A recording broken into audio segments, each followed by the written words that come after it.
Bismillahirrahmanirrahim. Menabak dakwah tauhid dan sunnah. Assalamualaikum warahmatullahi wabarakatuh. Alhamdulillah nahmaduhu wa nasta'inuhu wa nastaghfiruh wa na'udzu billahi min shururi anfusina wa min sayyiati a'malina. Man yahdihillahu fala mudilla lahu wa man yudlilhu fala hadiya lahu. Asyhadu an la ilaha illallah wahdahu la syarika lahu wa asyhadu anna Muhammadan abduhu wa rasuluhu la nabiyya ba'dah. Allahumma shalli wa sallim ala nabiyyina Muhammadin sallallahu alaihi wasallam wa ala alihi wa sahbihi ajma'in. Yaqulullahu azza wa jalla ya ayyuhalladzina amanu taqullaha haqqa tuqatih wa la tamutunna illa wa antum muslimun. Ya ayyuhan nasu taqu rabbakum alladzi khalaqakum min nafsin wahidah wa khalaqa minha zawjaha wa batha minhuma rijalan katsiran wa nisaa'a wattaqullaha alladzi tasaaluna bihi wal arham innallaha kana 'alaikum raqiba. Ya ayyuhalladzina amanu taqullaha wa qulu qawlan sadida yuslih lakum a'malakum wa yaghfir lakum dhunubakum wa man yuti'illaha wa rasulahu faqad faza fawzan 'azima. Amma ba'd, fa inna asdaqal hadithi kitabullah wa khairal huda huda nabiyyina Muhammadin sallallahu alaihi wasallam wa syarrul umuri muhdatsatuha fa inna kulla muhdatsatin bid'ah wa kulla bid'atin dhalalah wa kulla dhalalatin finnar. Para jemaah mata Allah Subhanahu wa taala, melanjutkan kajian kita tafsir surah Al-Fatihah. Pada pertemuan yang lalu sudah kita bahas pada bagian yang pertama, yakni nama-nama surah Al-Fatihah, kemudian jumlah ayatnya, dan juga berkaitan dengan apa lain, Makkiyah atau Madaniyah. Baik. Kemudian pada kesempatan yang malam hari ini insyaallah kita akan lanjutkan bagian yang kedua. Syekh Muhammad bin Shalih Al-Utsaimin rahimahullah taala membahas berkaitan dengan basmalah. Namun kita sudah bahas pada pertemuan yang kedua kalau tidak salah, nanti bisa dibuka lagi catatannya. Namun sebagai pelengkap di sini ditambahkan oleh Syekh Muhammad bin Shalih Al-Utsaimin rahimahullah taala pembahasan.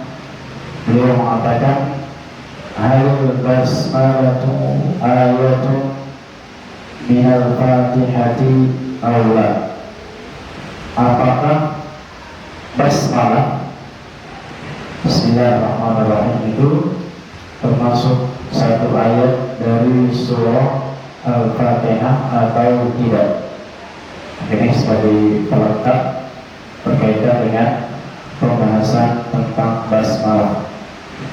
Apakah dia termasuk satu ayat di dalam surah Al-Fatihah atau tidak? Beliau mengatakan fi hadza khilaf baina ulama. Ini terdapat khilaf antara atau di kalangan para ulama. Wa minhum man yaqul annaha ayatun min al-Fatihah. Sebagian dari para mereka ada yang berpendapat bahwa basmalah itu termasuk dari bagian dari surat Al-Fatihah. Jadi ayat yang pertama Bismillahirrahmanirrahim, kemudian Alhamdulillahirabbil alamin ayat yang kedua. Wa yaqra'u biha jahran fi shalatil jahriyah. Dan beliau mengatakan bagi yang berpendapat bahwa basmalah ini termasuk dari ayat surah Al-Fatihah, maka dia harus dibaca jahat di dalam syarat-syarat jahriyah. Walau annaha la tasihhu illa bi qira'atil basmalati bi annaha min al-Fatihah, dan mereka juga berpendapat bahwa tidak sah salat seorang yang tidak membaca basmalah, karena basmalah termasuk dalam surah Al-Fatihah. Maka dalam bahasa yang lainnya, kalau nggak baca basmalah berarti nggak baca Al-Fatihah secara utuh.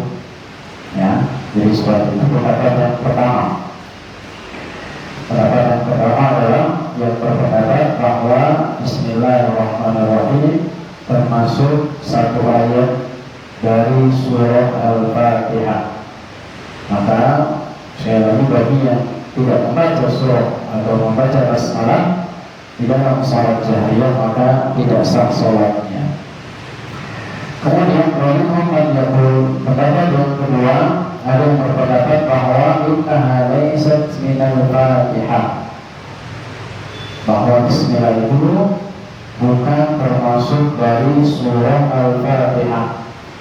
Jadi ayat yang pertama dalam surah Al-Fatihah adalah Alhamdulillahi Rabbil Alamin.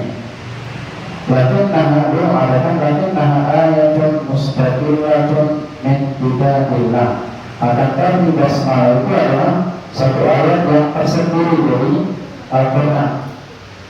Itu di dalam firman Allah Subhanahu wa Ta'ala, innahu min Sulaiman wa innahu Bismillahirrahmanirrahim.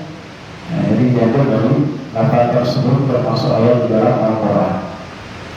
Kemudian kata Syekh, beliau mengambil pendapat bahwa wahadal qaul huwal haq, ini pendapat yang benar. Kata Syekh Muhammad Musa Al-Utsaimin rahimahullah ta'ala, pendapat yang benar menurut beliau yang beliau ambil adalah bahwa Bismillahirrahmanirrahim bukan termasuk dari surah Al-Fatihah. Wadani muhadam as wasiyat surah, dalilnya adalah dari nas yang akan kita bacakan nasnya, dan juga dari siap di dalam surah Al-Fatihah. Nanti akan dijelaskan apa yang dimaksud dengan siap tersebut. Ada pun dari Syekh rahimahullah ta'ala dalil bahwa Bismillahirrahmanirrahim bukan termasuk dari surah Al-Fatihah. Ada di dalam riwayat Imam Muslim rahimahullah ta'ala dalam kitab As-Salat, bahwasanya beliau mengatakan qad jaa'a fi hadits Abu Hurairah, dalam hadits Abu Hurairah radhiyallahu ta'ala anhu, anna Nabi sallallahu alaihi wasallam, Rasulullah sallallahu alaihi wasallam mengatakan, qala Allah ta'ala, Allah Subhanahu wa ta'ala berfirman. Kalau model hadis seperti namanya hadis apa? Hadis qudsi. Hadis qudsi. Maksudnya Nabi sallallahu alaihi wasallam mengatakan bahwa Allah Subhanahu wa ta'ala berfirman. Allah mengatakan, Allah Subhanahu wa ta'ala berfirman, qasamtus salat baini wa baina abdi nisfain. Aku membagi salat antara hambaku, antara aku dan hambaku itu menjadi dua bagian. Baiklah, apabila hambaku mengatakan Alhamdulillahirabbil alamin, qala Allah ta'ala hamadani abdi. Bila kita ketika sholat mengucapkan Alhamdulillahirabbil alamin, maka Allah akan mengatakan adalah hamadani abdi, Allah hambaku memuji aku. Kemudian baiklah Ar-Rahmanir Rahim, apabila hambaku mengucapkan Ar-Rahmanir Rahim, qala Allah ta'ala, maka Allah mengatakan Anta alayya abdi, hambaku memuji aku. Maka juga disyaratkan bagi kita untuk membaca Al-Quran itu sepotong-sepotong, pelan-pelan. Dan di situ ada jawaban dari Allah Subhanahu wa ta'ala dalam sambung. Ada sebagian sholat itu satu nafas, Bismillah sampai apa? Bayangannya satu nafas. Ya, terutama nanti menjelang Ramadan. Kalau bisa bacanya yang tertib, pelan dan tertib, ya sesuai dengan makrotnya, panjang pendeknya, jangan cepat-cepatan aja maksudnya ya. Seperti itu. Jadi Allah SWT mengatakan Alhamdulillahirrahmanirrahim, maka boleh mengatakan apa? Hamadani abdi ar-Rahmanir Rahim. Maka Allah mengatakan asna alayya abdi wa idza qala maliki yaumiddin. Apabila hambaku mengucapkan maliki yaumiddin, qala Allah Ta'ala, maka Allah mengatakan majjadani abdi, hambaku memuji aku. Ini sama, mirip-mirip mana. Yang jelas disebut jawaban dari Allah Subhanahu wa Ta'ala ketika kita mengucapkan surah Al-Fatihah di dalam salat kita. Kemudian apabila seorang hamba mengatakan iyyaka na'budu wa iyyaka nasta'in, qala Allah Ta'ala hadza baini wa baina 'abdi nisfain. Maka Allah akan mengatakan apa? Ini antara aku dan antara hambaku dibagi menjadi dua. Tadi ayat yang pertama Alhamdulillahirrahmanirrahim, Ar-Rahmanir Rahim, Maliki Yaumiddin. Ini untuk siapa? Untuk Allah Subhanahu wa Ta'ala. Pujian untuk Allah Subhanahu wa Ta'ala. Kemudian yang keempat, ayat yang keempat Iyyaka na'budu wa iyyaka nasta'in. Ini adalah batasan atau tengah-tengah antara ayat yang untuk Allah dan nanti untuk apa? Untuk hamba. Apa yang bertambah? Ya ayat yang kelima, wa idza qala ihdinas siratal mustaqim. Apabila hamba mengatakan ihdinas siratal mustaqim, qala ta'ala hadza li abdi wa li abdi ma sa'al. Allah mengatakan apa? Ini untuk hambaku. Ihdinas siratal mustaqim, ihdinas siratal mustaqim, doa. Ini untuk hambaku. Dan untuk hamba kepada Allah apa yang dia minta akan diberikan oleh Allah Subhanahu wa Ta'ala. Begitu pula ayat yang seterusnya yang adalah permohonan untuk seorang hamba. Wa hadza kan-nassi 'ala anna al-basmalata laysat min al-Fatihah. Dalam hadis kursi ini menunjukkan bahwa bismillah itu bukan termasuk dari Al-Fatihah. Karena di sini kita selesai tidak mengatakan Bismillahirrahmanirrahim. Kemudian apa kata Allah Subhanahu wa Ta'ala ada. Ini menunjukkan bahwa Bismillah bukan termasuk surah dari Al-Fatihah, atau bukan termasuk ayat dari surah Al-Fatihah. Kemudian di dalam hadis yang lain, di dalam Sahih Al-Bukhari dari Anas bin Malik radhiyallahu anhu. Anas bin Malik adalah seorang sahabat yang mulia, salah satu sahabat dari kita Sallallahu Alaihi Wasallam yang paling panjang umurnya, paling terakhir meninggal dunia. Anas bin Malik. Anas bin Malik menemukan banyak khilafah, bahkan di dalam biografinya meninggal pada tahun 8 antara 90 atau 91 atau 90 Hijriah meninggalnya. Dari 90-an tahun sejak hijrahnya Nabi kita Sallallahu Alaihi Wasallam. Dan ini buah dari doanya Nabi kita Sallallahu Alaihi Wasallam. Nabi kita SAW pernah berdoa kepada Anas bin Malik. Beliau mengatakan Allahumma akfir ma'alamu wa'aladamu. Ya Allah, panjangkanlah atau banyakilah hartanya dan banyakilah anak-anak keturunannya. Dalam ayat yang lain beliau berdoakan akan panjang umur. Makanya beliau di antara sahabat yang paling terakhir meninggal dunia. Beliau mendapati banyak pengganti Nabi. Khalifah yang keempat, Abu Bakar, Umar, Utsman, Ali, Hasan, 5. Baru berpindah ke dinamakan Daulah Umayyah. Daulah Umayyah ini adalah anak keturunannya Umayyah. Apa namanya? Muawiyah. Setelah Hasan, ceritanya Hasan apa namanya? Tanasur yang mengundurkan diri dari Khalifah digantikan oleh Muawiyah. Kemudian setelah Muawiyah meninggal dunia digantikan oleh Yazid bin Muawiyah, sudah berapa tuh? 6. Kemudian setelah Yazid, 7 maaf. Setelah Yazid digantikan oleh Muawiyah yang kedua, yakni anaknya Yazid bin Muawiyah, cucunya Muawiyah, anaknya Muawiyah juga, tapi dia sebentar. Ya. Kemudian juga digantikan oleh Marwan bin Al-Hakam 8. Kemudian pada masa Muawiyah atau Marwan bin Hakam meninggal dunia, ada 2 di situ, ada Abdullah bin Zubair dan ada Abdul Malik bin Marwan. Akan tetapi Abdullah bin Zubair sebentar juga dibunuh oleh Al-Hajjaj bin Yusuf. Kemudian baru setelah Abdul Malik bin Marwan meninggal dunia, Al-Walid bin Abdul Malik baru berwafat di sini. Menunjukkan apa? Menunjukkan doa Nabi Sallallahu Alaihi Wasallam yang dikabulkan oleh Allah Subhanahu Wa Taala.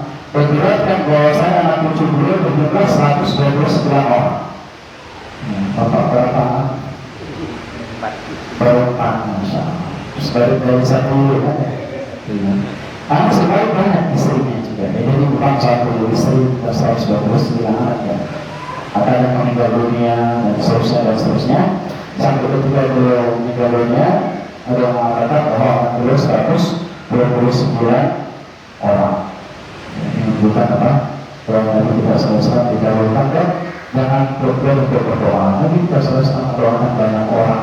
Ya, mendoakan banyak orang. Anas bin Malik meriwayatkan bahwa Rasulullah dia mengatakan saya itu khalfan Nabi Sallallahu Alaihi Wasallam. Aku sholat di belakang Nabi Sallallahu Alaihi Wasallam. Wa Abu Bakar. Aku juga sholat di belakang Abu Bakar, wa Umar, wa Utsman. Aku juga sholat di belakang Umar, di belakang Utsman bin Affan. Fakanu yastaftihuna bi alhamdulillahi rabbil alamin, la yadhkuruna bismillahirrahmanirrahim fi awwal qira'ah wala fi akhirnya.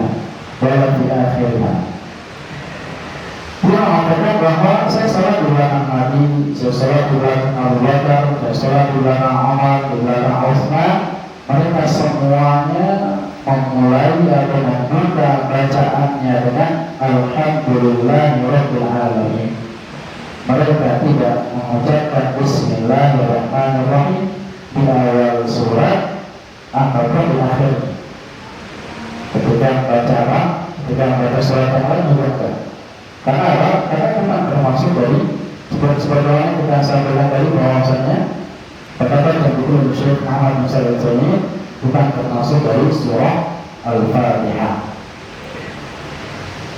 Al-Muradu la yajharu, yang dimaksud Anas bin Malik di sini adalah tidak menjaharkan bacaannya. Jadi Allahu Akbar setelah baca doa istifta langsung mengucapkan Alhamdulillahirabbil alamin seterusnya. Ada perinciannya ya, perinciannya nanti bisa dibaca pada pertemuan kedua juga sudah kita bahas bagaimana apa pencahar atau enggak, nanti bisa dilihat kembali ya. Kemudian al-tamyiz bainaha wa bain al-Fatihah fil hajar wa adamuha yadullu ala annaha laysat minha. Yani yang dimaksud dengan syekh di sini yang membedakan antara Al-Fatihah dengan surat yang seterusnya itu dengan apa? Tidak menjaharkan. Ini menunjukkan apa? Bukan termasuk dari awal surat Al-Fatihah, bukan termasuk juga dari ayat-ayat dari surat-surat yang lain. Jadi di sini jelas ya. Jadi kesimpulannya di sini dari tas yang disebutkan oleh Syekh di sini dari dua hadis bahwa Bismillah bukan termasuk dari surah Al-Fatihah. Amma min jihati siyaq min haitsul makna. Adapun dari siyaqnya dari ayat dari surah Al-Fatihah di sini maknanya adalah Al-Fatihatu sab'u ayatin bil ittifaq. Sebagaimana sudah dijelaskan pada pertemuan sebelumnya adalah Al-Fatihah sepakat para ulama bahwa berjumlah berapa ayat? Berapa ayat Pak? 7 ayat sepakat. Baik yang mengatakan Fatihah atau Bismillah termasuk ayat Al-Fatihah, apapun yang mengatakan bukan termasuk ayat Al-Fatihah, sepakat jumlahnya berapa? 7 ayat. Perbedaannya adalah apa? Yang mengatakan Bismillah termasuk ayat Al-Fatihah, berarti Al-Fatihah ayat yang pertama, Bismillah ayat yang pertama, Alhamdulillahirrahmanirrahim ayat yang kedua, dan seterusnya sampai 7.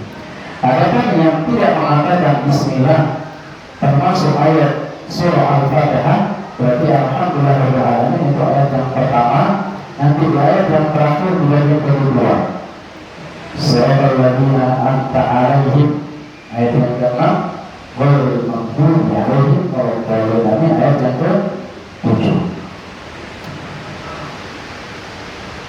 Kemudian Syekh menjelaskan kalau kita ingin membagi dua, ya, dari siapnya dari penjelasan tambahan dari hadis yang disebutkan oleh Syekh, kalau kita membagi dua di dalam surah Al-Fatihah, sebagaimana kata tadi kita salah tadi dalam hadis kursi bahwa dibagi dari dua surah Al-Fatihah tersebut. Maka beliau mengatakan wajib anna nisfaha wa qauluhu ta'ala. Kita katakan bahwa pertengahan atau pembatas antara surah Al-Fatihah, antara bagian yang pertama dan bagian yang kedua adalah firman Allah Subhanahu wa taala, iyyaka na'budu wa iyyaka nasta'in. Maka tadi di sini apa kata Allah Subhanahu wa taala? Tadi kita sebutkan dalam hadisnya. Apa kata Allah Subhanahu wa taala kalau kita mengucapkan iyyaka na'budu wa iyyaka nasta'in? Apa? Bukan, setelahnya hadza li'abdi wa li'abdi masa. Ini untuk hamba dulu, dan untuk hamba itu apa yang dia minta. Maka kita minta setelah itu apa?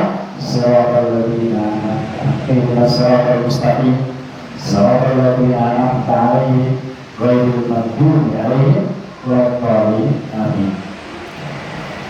Kemudian al-ayatul lati qala Allahu fiha, yaitu ayat yang dikatakan oleh Allah Subhanahu wa taala dalam hadis kursi tadi, yaitu Allah akan ada di salat itu dari dua, antara hambaku dan untuk aku.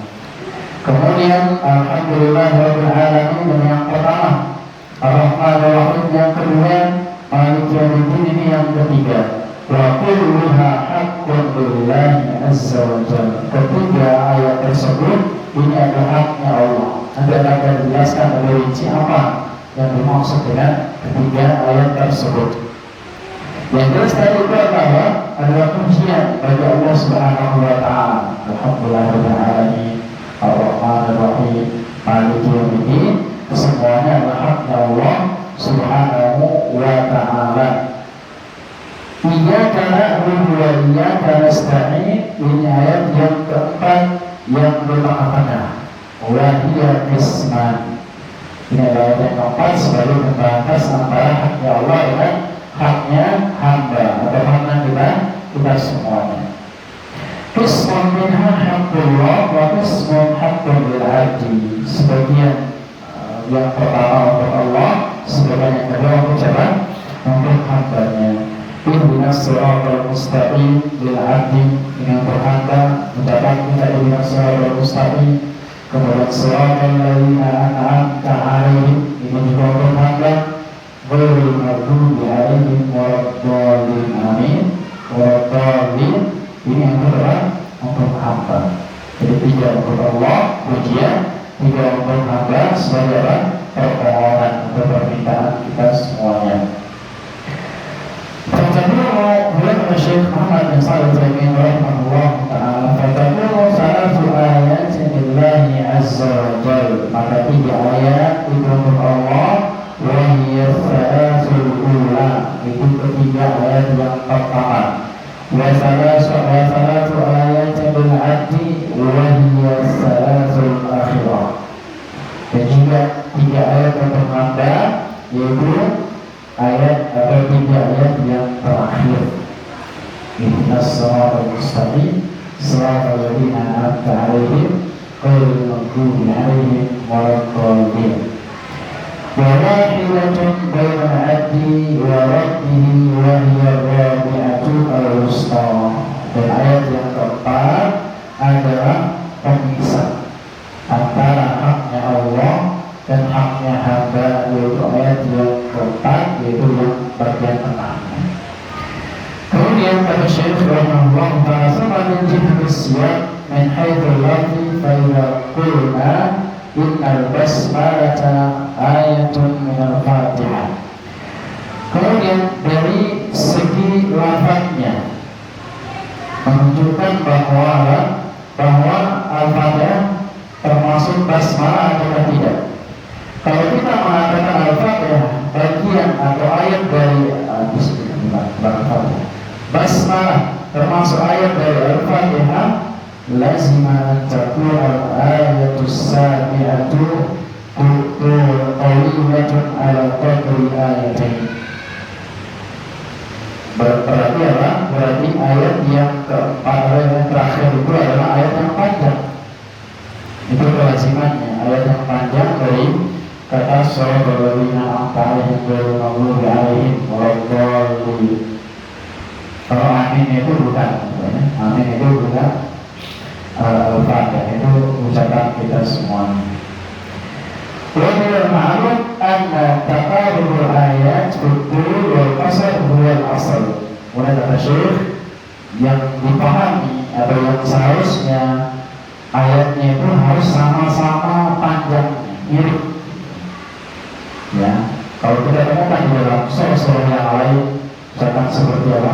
Seperti Al-Ikhlas misalkan sama, mirip-mirip panjang atau pendek ayat Al-Ikhlas, Al-Falaq, An-Nas, sangat sedikit yang beda-beda panjangnya. Maka termasuk juga di sini dalam surat Al-Fatihah, kalau kita bagi menjadi 7, kemudian Bismillahnya ayat yang pertama, maka ayat yang ke-7 itu sangat panjang.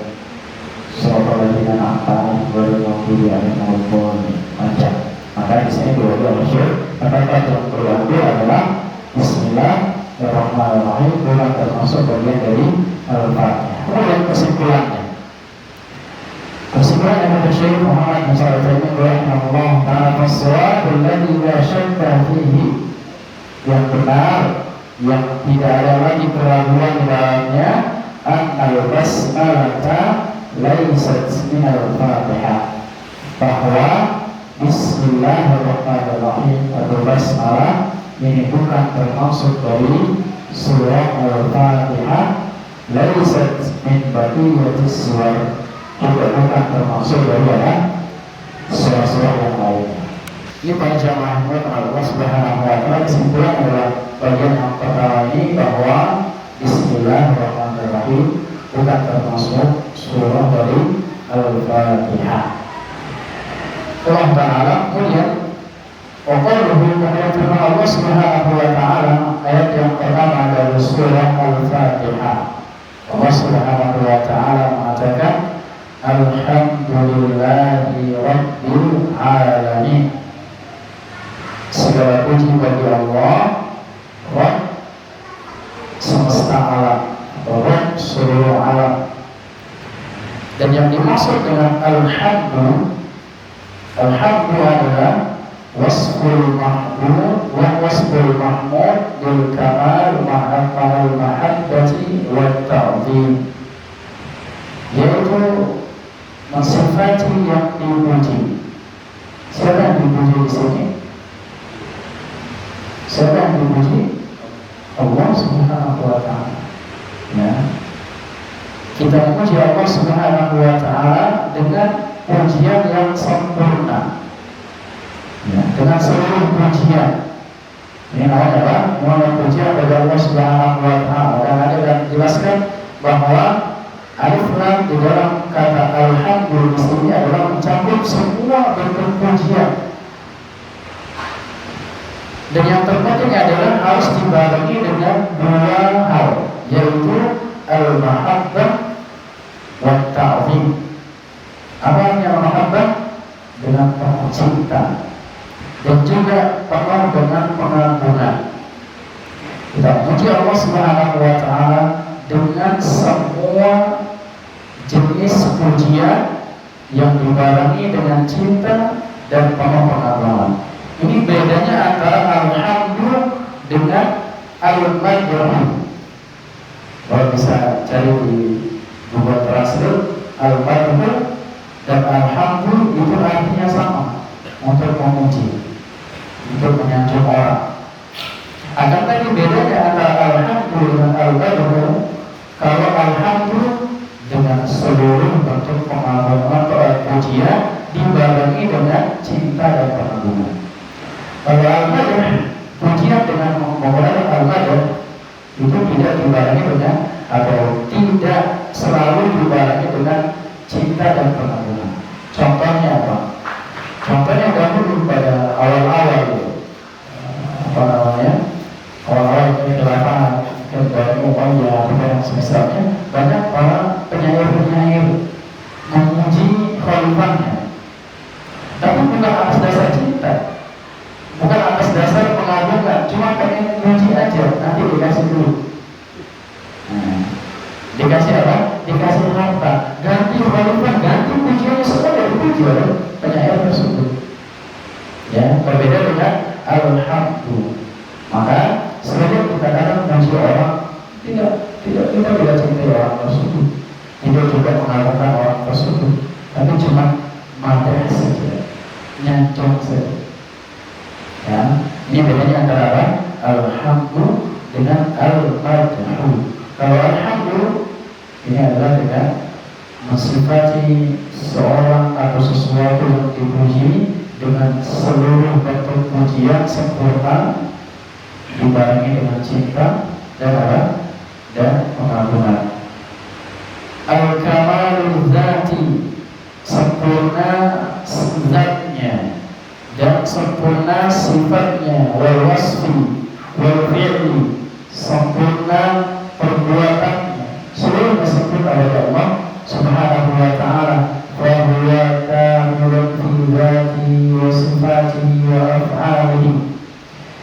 Dan dia Allah Subhanahu wa ta'ala itu sempurna, zatnya sempurna, sifatnya sempurna, perbuatannya adalah sempurna. Tidak boleh kita sandarkan sesuatu yang kurang bagi Allah Subhanahu wa ta'ala. Makanya kalau kita menghina orang, ya menghina bentuknya, menghina fisiknya, maka itu seolah kita menghina pencipta.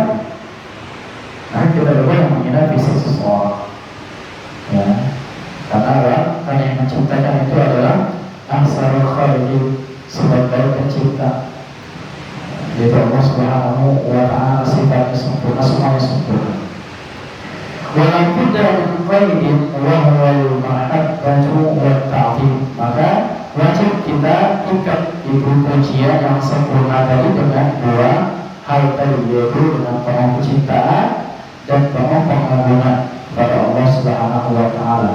Jadi pada contoh kepada Allah Subhanahu wa ta'ala yang dimaksud dengan alhamdulillah sekali lagi adalah mensifati seseorang adalah hal itu mensifati Allah Subhanahu wa ta'ala dengan semua bentuk pujian yang sempurna, dibarengi dengan cinta dan pengagungan. Qala ahlul ilmi, para ahli ilmi mengatakan, lianna mujarrada wasfihi bil kamal biduni mahabbatin wa ta'zim la yusamma hamdan wa innama yusamma madhan. Para ahli ilmu mengatakan, karena hanya mensifati dengan sifat yang sempurna saja tanpa dibarengi oleh cinta dan pengagungan, tidak dinamakan hamd, tidak dinamakan pujian dalam alhamdulillah, akan tapi dia dinamakan apa? Madh. Dalam bahasa Arabnya madh, ya, itu pujian juga artinya. Misalkan kita memuji tukang parkir bersama, masya Allah parkirannya bagus rapi, jadi tentu kita dengan cinta dan pengagungan pada tukang parkir tersebut, tapi kita memuji dia. Itu bedanya apa? Alhamdu dan al-madhu. Walihada kata Syekh, walihada maqbulah. Lakinnahu yuridu an yanala minhu syai'an.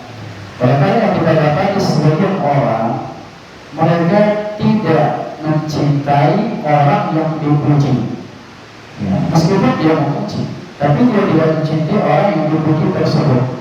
Lakinnahu yuridu an yanala minhu syai'an. Tapi dia cuma pengen sesuatu dari orang yang dipuji tersebut. Ya, memuji misalkan apa, dengan kalimat proposal, dia dipuji dulu. Ya, gimana, Masya Allah, usahanya sekarang lancar, kemudian anak-anak gimana, sehat, alhamdulillah, ini kita lagi pembangunan, baru masuk ke sini. Ya, tidak ada rasa cinta atau pengagungan kepada orang tersebut, cuma pengen memuji aja. Atau mungkin para kaum muda buat demikian, ya, menyembunyikan apa sesuatu yang dia pengen kepada lawan jenisnya dipuji. Belum tentu dia cinta juga. Ya cuma buat saja seperti itu. Jadi ada poin kata Syekh, tajibu ba'd asy-syu'ara yaqifu amama al-umara. Karena yang kita dapati dahulu, sebenarnya kita sebutkan tadi, sebagian tukang syair mereka berdiri di hadapan para khalifah atau para pemimpin-pemimpin mereka, memuji. Itu pujian yang Masya Allah kadang tidak masuk akal, dipuji setingginya. Karena sebagian khulafah dahulu mereka sangat dipuji. Makin bagus pujiannya, makin banyak dikasih dia apa? Dikasih dia harta. Ya.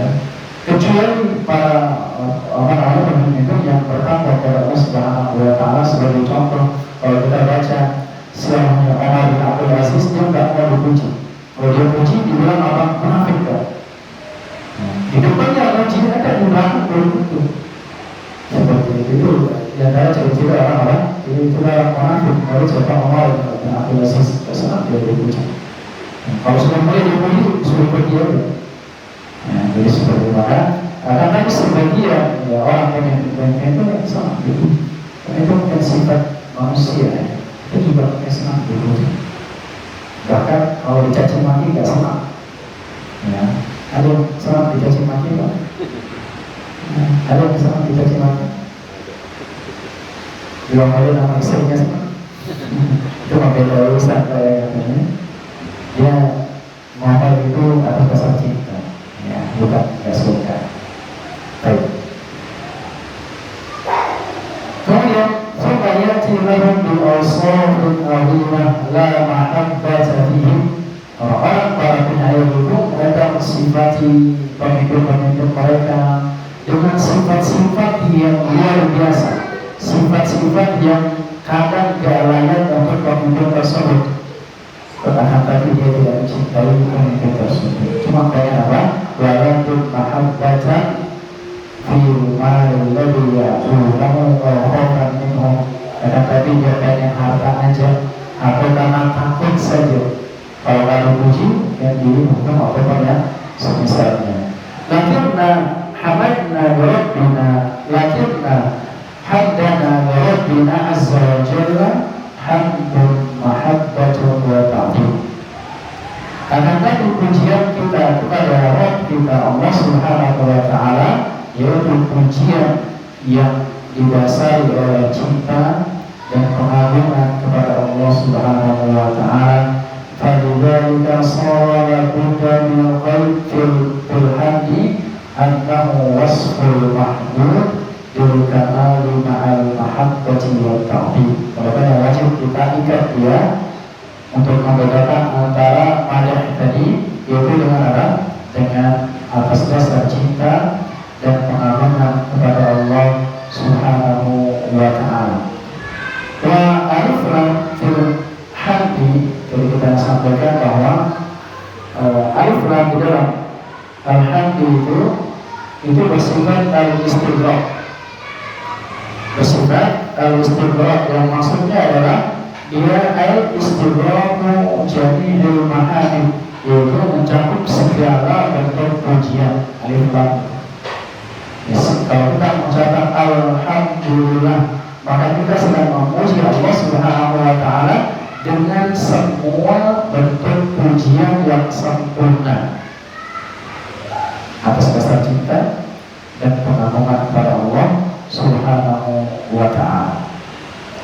Kemudian kita sebutkan ada beberapa nukilan makna dari alhamdulillah dari para ulama salaf.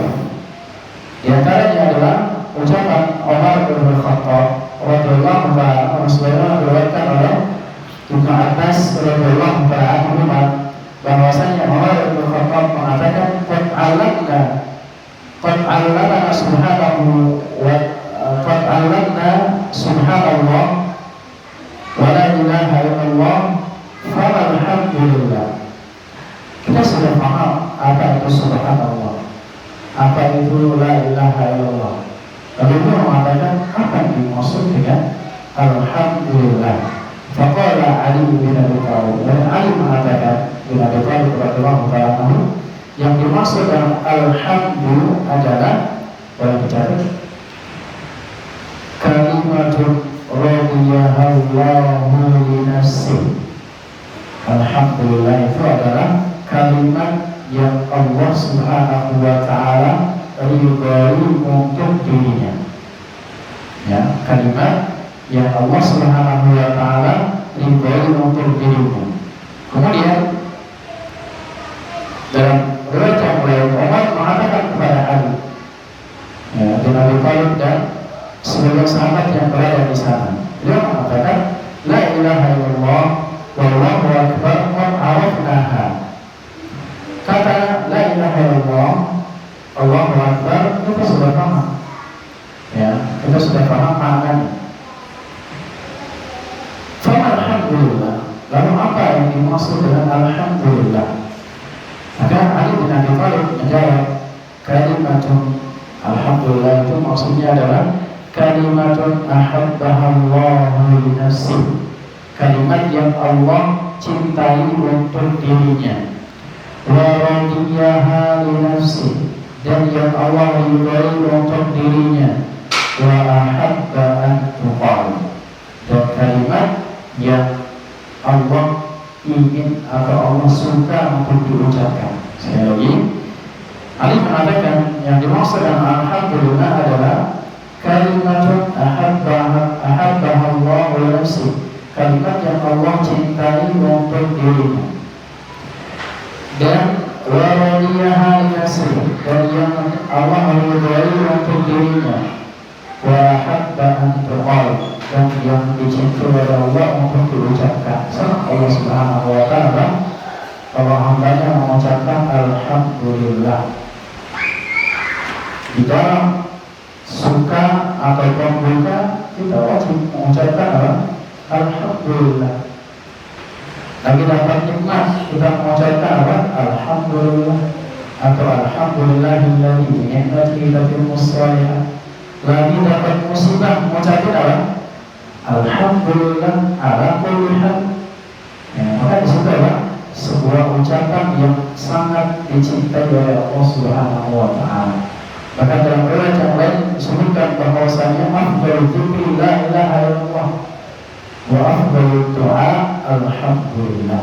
Sebaik-baik zikir adalah la ilaha illallah, dan sebaik-baik doa adalah alhamdulillah. Dalam sebuah riwayat Tirmizi beliau mengatakan hadisnya hasan sahih.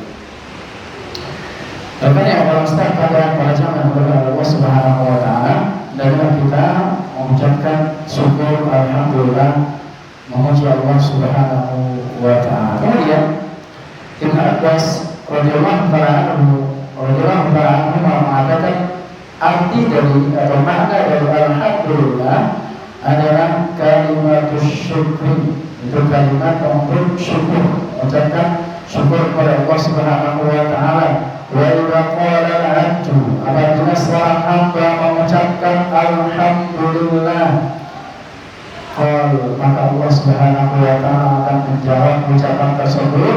Beliau mengatakan syakarani 'abdi, hambaku bersyukur kepadanya. Ya, hambaku bersyukur kepadanya. Akhirnya harus kita ucapkan. Kemudian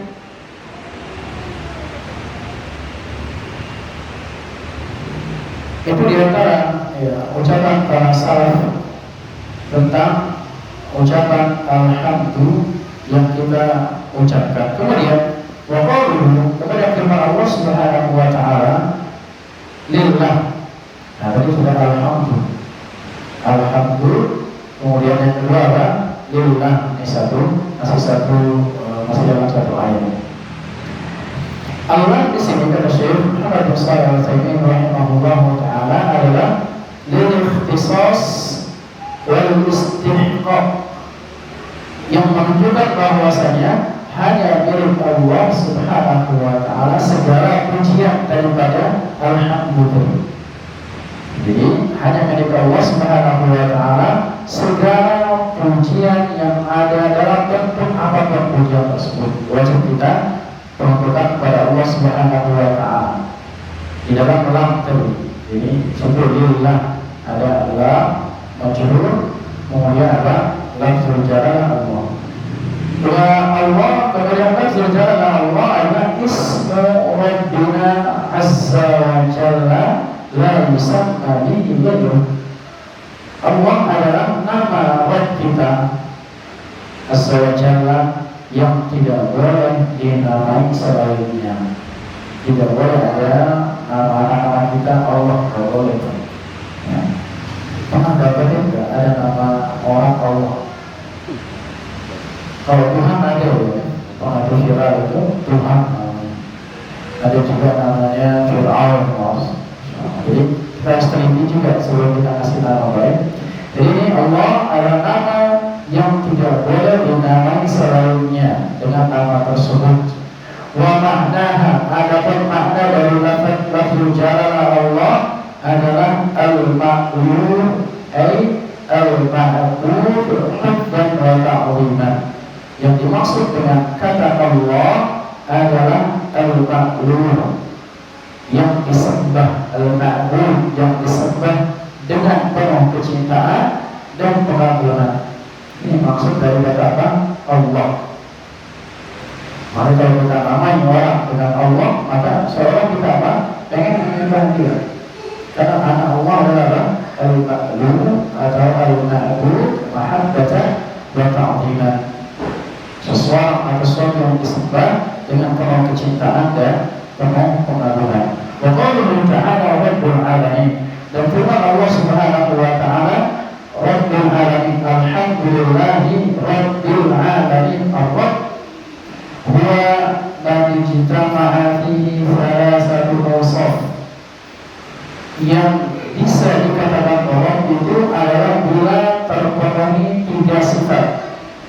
Baru dia dikatakan Rabb. Nanti kita lihat Rabb atau Tuhan-Tuhan yang ada itu pantas dan disebut sebagai apa? Tuhan. Dia harus memiliki 3 sifat, yaitu sifat al-khalq. Pertama, harus dia bisa menciptakan. Contohnya ada orang menyembah Isa alaihissalam. Isa tidak bisa menciptakan. Bisa Ustaz menghidupkan orang mati. Nah, itu menghidupkan orang mati dalam diri Allah Subhanahu wa taala, tapi tidak bisa apa? Menciptakan. Ada orang menyembah apa misalnya? Matahari. Ada yang menyembah apa misalnya? Banyak sifat-sifat itu tidak bisa. Sifat yang pertama saja tidak bisa. Ya, bahkan ya, para orang-orang kafir Quraisy dahulu mereka tidak mengatakan patung-patung itu bisa menciptakan enggak. Menciptakan Allah yang di langit. Tapi yang disembah juga banyak yang di bumi juga. Tapi yang mereka yakini yang disembah adalah Allah yang di langit yang menciptakan. Kemudian sifat yang kedua, harus bisa memiliki dengan sempurna al-mulk, memiliki dengan tidak ada batasan sama sekali. Karena kepentingan manusia itu terbatas. Ya, yang kita miliki saja apa yang ada di dalam apa namanya di tangan kita atau di rumah kita itu terbatas. Kita punya radio, punya TV misalnya, nggak bisa kita gunakan seenaknya. Ada aturan mainnya, nggak boleh terlalu besar. Atau kita punya uang misalnya, nggak boleh kita bakar uang tersebut. Bisa masuk penjara, Pak. Bahkan orang lain misalkan bisa masuk penjara kan ada undang-undangnya. Kita punya sepeda motor, pemilikan kita terbatas.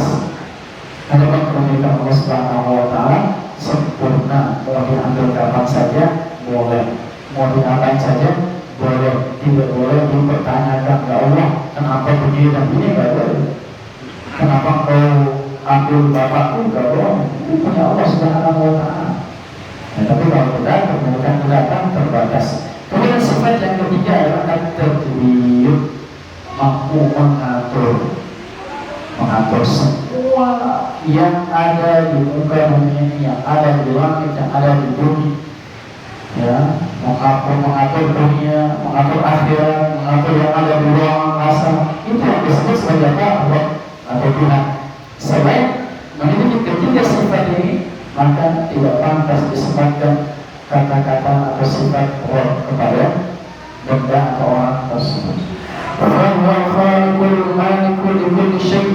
Maka Allah Subhanahu wa Ta'ala adalah pencipta dan pemilik semua segala sesuatu, dan pengatur semua perkara yang ada di muka bumi ini diatur oleh Allah Subhanahu wa Ta'ala. Wal-'alami, adapun kata al-'alami, Rabbul 'alamin, qala al-ulama, para ulama mengatakan kullu man, yang dimaksud dengan al-'alami adalah kullu ma siwallahi fa huwa minal 'alam. Semua sesuatu selain Allah dia adalah alam semuanya, baik itu manusia, jin, malaikat, nabi, semuanya adalah alam. Wahusifu bidzalika, disifati dengan sifat tersebut, disifat alam semuanya, alam semesta. Maksud alam semesta itu adalah selain Allah Subhanahu wa Ta'ala, li'annahum 'alamun 'ala khaliqihim Subhanahu wa Ta'ala, karena dia adalah ciptaan dari penciptanya, yaitu Allah Subhanahu wa Ta'ala. Fa fi kulli syai'in minal makhluqati ayatun 'ala khaliq. Semua makhluk yang ada itu adalah tanda bahwasanya Al-Khaliq itu ada. Itu tanda apa? Tanda bahwasanya Al-Khaliq itu ada, ala qudratihi, tanda bahwasanya Al-Khaliq itu memiliki kehendak, wa hikmatihi, memiliki hikmah, wa rahmatihi, memiliki apa? Rahmat, wa izzatihi, memiliki kemuliaan, wa dzalika min ma'ani rububiyyatihi, dan menunjukkan sifat-sifat kerububiyyahnya Allah Subhanahu wa Ta'ala. Kemudian di dalam ayat yang pertama ini kita tutup dengan faedah yang disebut oleh Syekh Muhammad bin Shalih Al-Utsaimin rahimahullah taala. Ada 4 faedah dari ayat yang pertama, alhamdulillahirabbil alamin. Yang pertama, dengan faedah ayat, termasuk dalam faedah ayat ini adalah itsbatul hamdil kamil lillahi azza wa jalla. Ini adalah penetapan pujian yang sempurna bagi Allah Subhanahu wa Ta'ala. Wa dzalika min fi qoulihi ta'ala alhamdu, yaitu dari, kita lihat dari ada alif lam yang ada di dalam kata alhamdu, li'annaha dalatun 'alal istighraq, karena dia mencakup seluruh pujian yang ada. Maka di sini adalah kita tetapkan bahwa pujian yang sempurna itu hanya bagi Allah Subhanahu wa Ta'ala. Kemudian yang kedua, wa minha anna Allah Ta'ala mustahiqqun mukhtassun bil hamdil kamil min jami'il wujuh. Di antara faedah yang kedua adalah bahwa Allah Subhanahu wa Ta'ala lah satu-satunya yang berhak untuk dipuji secara sempurna dari segala sisi, sifatnya, dari zatnya, dari perbuatannya, dari penciptaan, dari semuanya. Hanya Allah Subhanahu wa Ta'ala yang berhak untuk mendapatkan pujian tersebut. Karena tidak boleh kita memuji makhluk sejajar dengan pujian kita kepada Allah, apalagi lebih daripada pujian kepada Allah Subhanahu wa Ta'ala. Oleh karena Nabi sallallahu alaihi wasallam bila asabahu ma yasurruhu qaul. Oleh karena Nabi kita sallallahu alaihi wasallam kalau mendapati sesuatu yang beliau senangi, sesuatu yang membahagiakan beliau mengatakan alhamdulillahilladzi bi ni'matihi tatimmu shalihat. Segala puji Allah, segala puji bagi Allah yang dengan nikmatnya kebaikan-kebaikan menjadi sempurna. Ini kalau kita mendapatkan mendapatkan kebahagiaan. Jangan sampai kebalik, Pak. Ya. Banyak orang pengen syukur dengan nikmat mengatakan apa? Alhamdulillah ala kulli hal. Baru punya anak lagi. Ini keliru. Alhamdulillah ala kulli hal, udah gajian. Keliru, Pak. Ya. Kalau dapat sesuatu disenangi apa? Alhamdulillah aja atau alhamdulillah jadi ni'matihi tatimmu shalihat. Wa idza asabahu khilafan, kalau ditimpa sesuatu yang selain daripada itu, artinya yang tidak membahagiakan beliau, tidak membahagiakan beliau, entah musibah ataupun bencana ataupun yang semisalnya, beliau mengatakan alhamdulillah ala kulli hal. Segala puji bagi Allah dalam setiap keadaan. Artinya apa? Dari tadi kita akan sampaikan yang kedua, dari semua sisi pujian itu wajib diberikan kepada Allah. Dalam keadaan susah ataupun dalam keadaan senang. Sekali lagi jangan sampai apa? Terbalik padanya. Alhamdulillah saja atau alhamdulillah untuk sesuatu yang kurang yang telah terkena musibah atau masalah. Yang ketiga, yang apa yang dapat diambil adalah takdim wasfillahi bil-uluhiyyati ala wasfihi bil-uluhiyyah. Mengedepankan sifat uluhiyah bagi Allah daripada sifat rububiyah. Mana ada sifat uluhiyahnya? Alhamdulillah. Ini adalah terdapat sifat uluhiyah bagi Allah Subhanahu wa taala. Mana sifat rububiyahnya? Rabbul alamin. Ada imma, ini karena ada dua alasan. Imma yang pertama, lian Allah huwal ismul alam al-khas bihi. Karena yang pertama adalah lafaz Allah ini adalah nama yang khusus bagi Allah saja. Walladzi tattabi'uhu jami'ul asma, yang diikuti oleh nama-nama yang lain. Ini adalah sifat Allah Subhanahu wa taala. Alhamdulillah, sifat uluhiyah bagi Allah Subhanahu wa taala. Kemudian yang kedua, wa imma li'anna alladziina ja'atuhum rusul yunkiruna uluhiyyata faqat.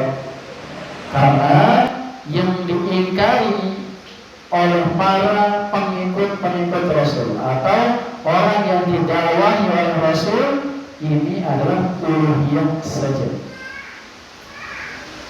Ya, yang diingkari oleh para umat-umat terdahulu, Pak, itu apa? Uluhiyah. Ada rububiyah, bahkan orang-orang musyrik saja kalau ditanya sebagaimana kata Allah Subhanahu wa taala, wa in sa'altahu man khalaqas samawati wal ardh la yaqulu Allah.